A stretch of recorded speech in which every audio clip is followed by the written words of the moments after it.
Mesdames, Messieurs, bonsoir et bienvenue. Breaking news, vous avez suivi cette journée sur Ziana TV, l'alerte que nous avons donnée concernant l'expulsion de la famille du prisonnier politique André Okombi Salissa du côté de Brazzaville. Pour en parler, mesdames, messieurs, ce soir, je suis avec Guy Mafimba. Bonsoir. Oui, monsieur Sirmakoso, bonsoir. Bonsoir, merci pour ce breaking news consacré à la situation que nous vivons depuis ce matin, en tout cas. Merci. Alors, Guy Mafimba, qu'est-ce qui s'est passé à ce domicile d'André Okombi Salissa, puisque gendarmes, police, huissiers quasiment ont débarqué, expulsé la famille? Que s'est-il passé exactement? Ben, écoutez, nous avons tous été surpris, la famille, d'ailleurs la famille du ministre André Okombi Salissa, ses avocats, surpris ce matin de voir débarquer un escadron de la gendarmerie, presque lourdement armé, avec un avocat, un huissier de justice, monsieur Nitou, me semble-t-il, pour procéder à l'expulsion de la famille Okombi dans une des parcelles qu'il détient, dont il est le propriétaire, au centre-ville de Brazzaville. Donc, surpris sur la nature même, de la manière, surpris du fait qu'une procédure d'expulsion comment dirais-je, il y a un process à respecter, et surpris aussi du fait que nous constatons depuis pas mal de temps, depuis en tout cas l'arrestation de M. André Okombi Salissa, une espèce d'acharnement contre André Okombi Salissa, et on ne pouvait rester silencieux, raison pour laquelle je vous remercie du temps que vous nous concédez afin de commencer à informer l'opinion nationale et internationale de ce qui se passe réellement. Alors, Guy Mafimba, donc, si je comprends bien, c'est une décision de justice qui a été exécutée, une procédure lancée par le consul honoraire de la Bulgarie au Congo, monsieur Joseph Nyambi. Oui, juste un bref rappel. Depuis l'arrestation de M. André Okombi Salissa, il faudrait que les Congolais comprennent une chose. Depuis son arrestation, on constate malheureusement que les biens de M. Okombi Salissa subissent une espèce de tentative ou de spoliation. Ça a commencé à Lutassi. Il avait une propriété à Lutassi, avenue Lutassi, qui a été spoliée, une propriété avenue de la Paix spoliée, une propriété du côté de centre-ville, à côté, je pense, de la parcelle de M. Opimba, spoliée ou tenté d'être spoliée. Ça veut dire quoi? Ça veut dire que nous sommes dans une ambiance où cette personne subit une traque et une injustice. Maintenant, en ce qui concerne cette affaire de ce soir, ça a commencé à peine en 2023. 2023, M. Okombi Salissa a pris possession de cette propriété depuis 2004, M. Sirmakos. 2004. Ce n'est qu'en 2003 qu'on a vu sortir un monsieur, Christian Nyambi, consul honoraire de la Bulgarie, qui va intenter un procès pour, soi-disant, récupérer un bien qui serait le bien de la République de Bulgarie. Mais M. Sirmakoso, M. Okombi Salissa et ses avocats, comme d'habitude, se mettent toujours du côté de la justice, se présentent auprès de la justice pour défendre leurs droits. C'est ce qui fut fait. Il y a le maître Mukenge et maître Ibouanga. Si vous permettez, Guy Mafimba, juste pour le public qui nous suit, là, vous voyez, donc, ce sont les images d'installation de M. Christian Nyambi en tant que... Christian Nyambi en tant que consul honoraire. Honoraire de la Bulgarie au Congo. Qui est différent d'un consul, en fait. Parce que, tout simplement, la Bulgarie n'a pas de représentation diplomatique au Congo-Brazzaville depuis plus de 40 ans. Et là, M. Nyambi est revenu 43 ans après pour représenter les intérêts. Consul honoraire, c'est une tâche bénévole pour représenter les intérêts, tout simplement, comment dire, économiques et autres d'un pays de l'Union européenne qui est la Bulgarie. Donc, ses prérogatives sont très limitées. Donc, on a été surpris de constater que ce monsieur va intenter une action en justice pour acquérir ce bien qui serait un bien de la République de Bulgarie.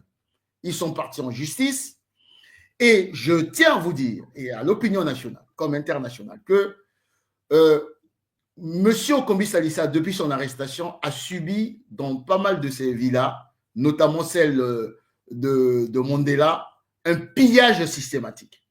Et ceux qui ont ordonné ce pillage-là ont toujours pensé qu'ils avaient pris ou ils avaient pu acquérir des documents comme les titres fonciers de M. Okombi Salissa et d'autres documents. Ils ont été surpris de constater que M. Okombi Salissa a la copie de ce bien, de cette parcelle qu'il a pu acquérir en 2004. Et M. Sir Makosso, j'ai mis à la disposition de pas mal de Congolais ce titre foncier qui fait la traçabilité de ce bien depuis 1949. Et il est arrivé un moment où, effectivement, ce bien avait été acheté, acquis en tout cas, par la République de Bulgarie il y a 40 ans de cela. Et la République de Bulgarie, en quittant le territoire congolais il y a 40 ans de cela, avait vendu ce bien à un autre acquéreur. Et c'est cet acquéreur-là qui va vendre ce bien en 2004 à M. André Okombi Salissa en bonne et due forme. Et ce bien est au nom de la fille de M. André Okombi Salissa. Donc, tout le monde a été surpris de constater que ce qui a été intenté en justice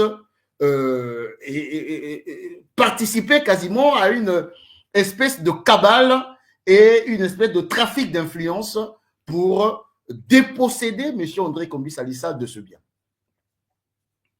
Alors, Guy Mafima, aujourd'hui, c'est donc une affaire qui implique finalement la diplomatie ou les relations diplomatiques, puisqu'elles ont été rétablies par rétablies, elles ont été réchauffées, s'il faut dire ainsi, par monsieur Christian Nyambi. Finalement, monsieur Nyambi se base sur quel document? Si le document que vous nous avez mis à notre disposition montre que la Bulgarie avait d'abord acquis ce bien, c'était sûr, ensuite l'a vendu à un tiers, et ce tiers qui avait vendu à Okombi, finalement sur quoi se base monsieur Nyambi, si vous avez ces informations, pour revenir en fait sur une vente qui avait été actée? En tout cas, selon nos avocats et selon les conseils, le document ou les références de M. Nyambi sont à la fois opaques et pas claires. Parce que, comme je vous ai dit, la Bulgarie avait vendu à un acquéreur qui a vendu à M. Okombi Salissa en bonne et due forme. Le document est là, la traçabilité depuis 1949. Maintenant, ça c'est la première chose. La deuxième chose, M. Sirmakosso, si la Bulgarie veut intenter une action en justice, ça c'est les codes diplomatiques, ça c'est la procédure diplomatique, et la Bulgarie ne va pas, la République de Bulgarie ne va pas se référer à un simple consul honoraire, pas du tout.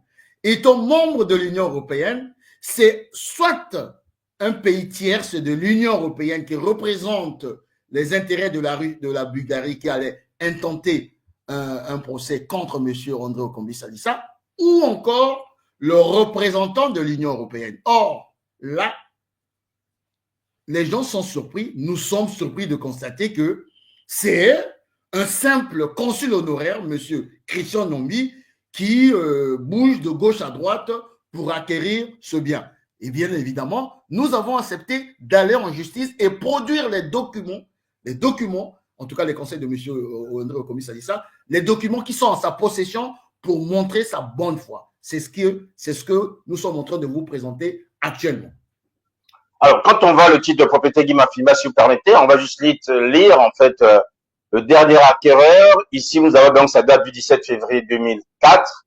La vente avait été assurée par maître Ignace Tunda, notaire à Brazzaville. Et c'est donc l'ambassade de Bulgarie était représentée par le secrétaire général des Affaires étrangères en personne de son Excellence Raymond Serge Ballet. ambassadeur, secrétaire général au ministère de la coopération et de la francophonie. Donc, c'est lui qui a représenté la Bulgarie pour vendre ce bien à mademoiselle Kidie Cindy Victoria, de nationalité congolaise, domiciliée au 33 rue Ngalima, et monsieur Ongumbi Gatien Jonas Angisson S qualité. Alors, Guy Mafimba, finalement, monsieur Christian Nyambi, j'espère qu'il pourra venir sur Ziana TV afin de nous donner des éléments pour bien que nous comprenions la démarche qui est la sienne aujourd'hui. Mais visiblement, entre l'acquéreur, mademoiselle Kidier, et l'ambassade de la Bulgarie, il y a bien eu un membre de la diplomatie congolaise qui est dans son excellence, monsieur Raymond Serge Ballet, qui lui a représenté l'ambassade de Bulgarie. Tout à fait. C'est ce que je disais tout à l'heure. L'ambassade de Bulgarie, s'il veut poser des actes, il ne va pas se référer à un consul honoraire, à un simple consul honoraire. Son statut est, on va dire, ça n'a pas la dimension d'un représentant en bonne et due forme d'une représentation diplomatique. Si aujourd'hui, la Bulgarie veut tenter un procès, c'est auprès d'un pays tiers de l'Union européenne, la Bulgarie étant membre de l'Union européenne, ou un représentant de l'Union européenne. Ce n'est pas le cas. On voit sortir ce monsieur. Mais tout est-il que ces documents ont été produits au niveau du tribunal de grande instance de Brazzaville. Et surpris de constater que, malgré tous les documents fournis, bon, ils ont publié un verdict, ils ont rendu un verdict en défaveur de M. André Okombi Salissa à travers sa fille. Très bien. Mais M. Sirmakosso, prenons l'hypothèse que les choses ont été faites dans les règles de l'art. Ce que nous savons de la justice congolaise, on peut se poser des questions. Mais là n'est pas la question, peut-être on va y revenir. Mais lorsqu'il y a un premier verdict, au niveau d'une première instance juridictionnelle, il y a des voies de recours. Les voies de recours, il y en avait encore 2. Et ils avaient 60 jours et c'est comme ça que, bien entendu, ces voies de recours sont actuellement en pleine activation. Et nous avons été surpris de constater, en tout cas les conseils, la famille, surpris de constater qu'on a fait débarquer un escadron, c'est-à-dire une violation encore de la procédure judiciaire, un huissier qui ne respecte pas la procédure judiciaire et un procureur de la République qui a requis la force publique qui n'a pas respecté encore la procédure judiciaire. Dernièrement, j'ai suivi l'émission que vous avez eu à faire à notre frère Vivien Manangou, qui avait pointé du doigt les relations incestueuses entre le parquet et le ministre, entre le parquet et le président le président qui est le magistrat suprême. Mais M. Sirmakosso, c'est encore un énième épisode où nous pouvons souligner en rouge un trafic d'influence. En tout cas, les indices que nous avons, il y a eu un trafic d'influence lors de cette première instance. Mais nous avons une voie de recours et l'accélération, la précipitation avec laquelle on a fait débarquer les gendarmes, en violant quasiment, en maltraitant, en violentant les enfants qui étaient là, ça prouve à suffisance que c'est un acharnement.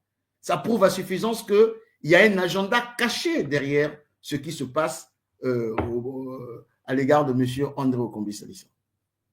Alors, Guy Mafimba, vous nous disiez que les conseils de M. Okombi Salissa devraient ou ont encore des moyens de recours, sauf qu'aujourd'hui, quand on voit ces biens qui ont été sortis, on a vu que la maison a été vidée. Comment peuvent-ils encore exercer ce recours? Est-ce que M. Okombi pourra encore jouir de ce bien à l'allure où vont les choses, telle que la procédure a été exécutée?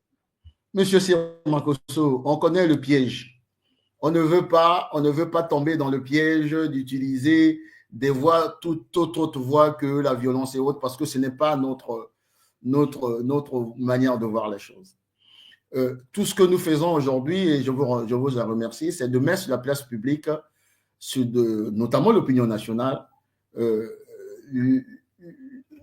l'état même de la justice du Congo-Brazzaville.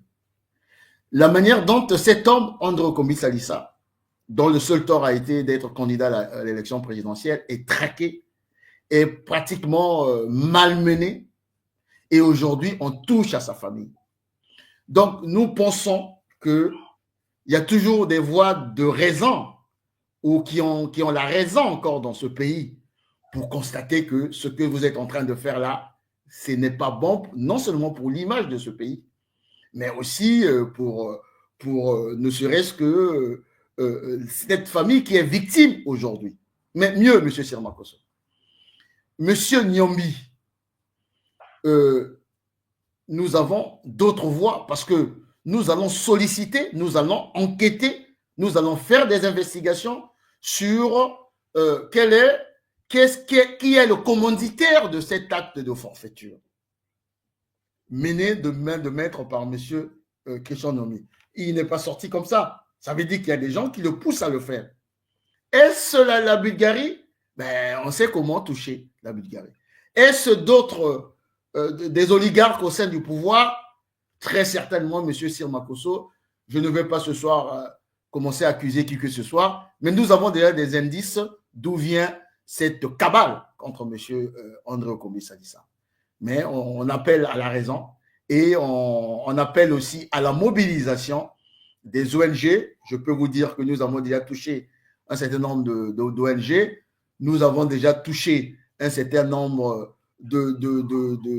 voilà, je dois dire, d'acteurs politiques et autres pour les informer de ce qui se passe aujourd'hui. Et l'émission de ce soir va permettre de mieux amplifier l'indignation qui est la mienne, l'indignation qui est celle de la famille de Okombi-Salissa, l'indignation qui est celle des partisans d'Okombi-Salissa, et je dirais tout simplement l'indignation qui est celle des démocrates et des humanistes du Congo-Brazzaville.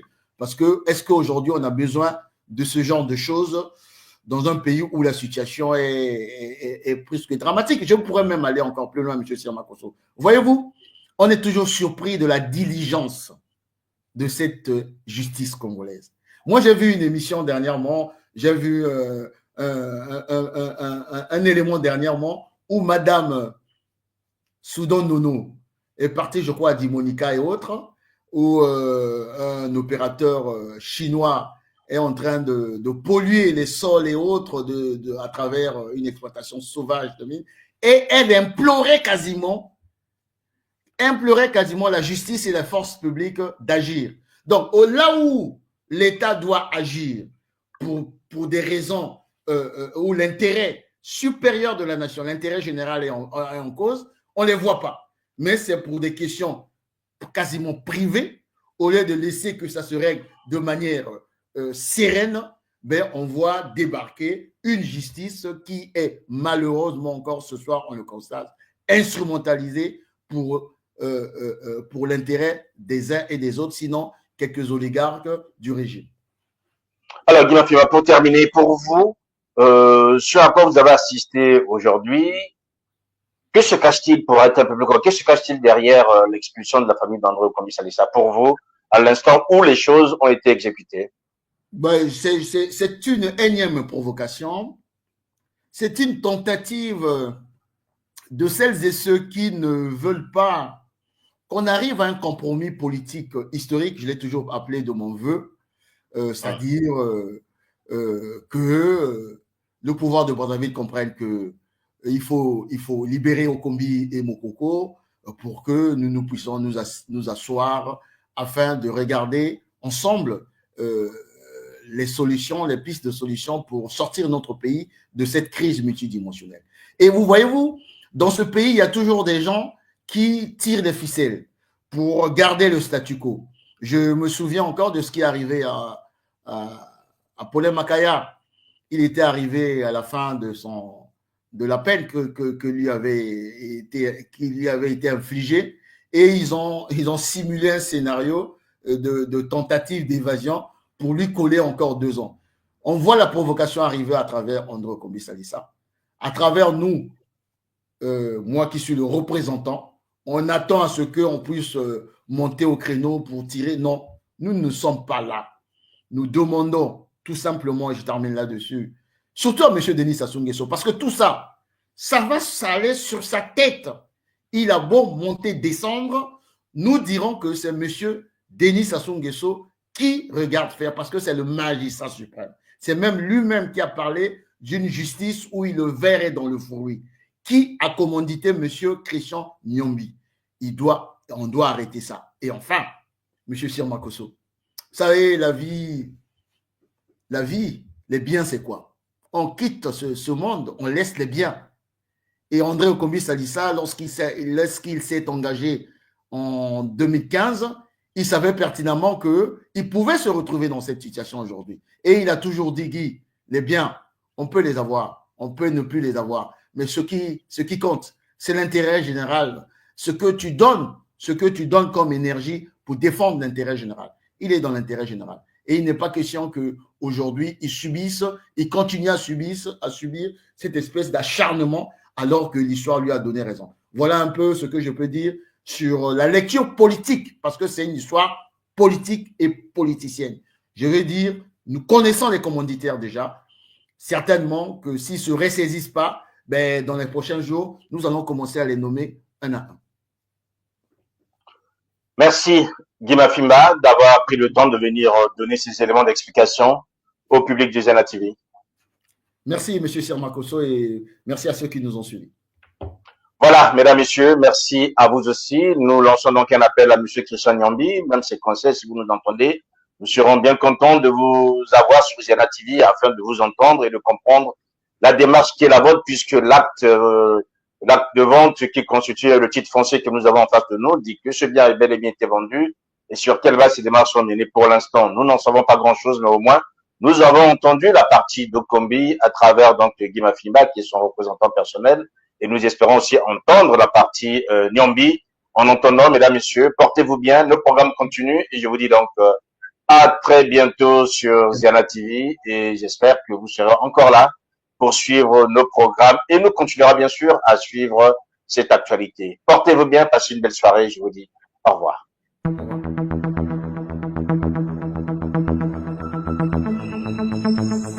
Thank you.